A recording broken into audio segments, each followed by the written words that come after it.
அனுமன் ஜெயந்திக்கு வெற்றிலை மாலை போட்டு அனுமன் ஜெயந்திக்கு நீங்கள் வழிபடணும் அப்படிங்கிறது ஒரு ரகசிய அதிசய பரிகாரம்.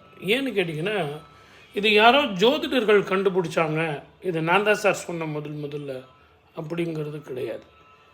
என் அன்னை சீதையை அசோகவனத்தில் கண்டுபிடித்த ஆஞ்சநேய சுவாமிக்கு பக்கத்தில் இருந்த வெற்றிலை கொடியை எடுத்து மாலையாக கட்டி அனுமன் கையில் கொடுத்ததாக நமக்கு ராமாயணத்தில் மிக தெளிவாக சொல்லப்பட்டிருக்கு. ஆகவே ஆஞ்சநேய சுவாமிக்கு தாயார் கொடுத்த மாலை தான், சீதா பிராட்டி கொடுத்த மாலை தான் இந்த வெற்றிலை மாலை. வெற்றிலை மாலை வெற்றியை தரும்.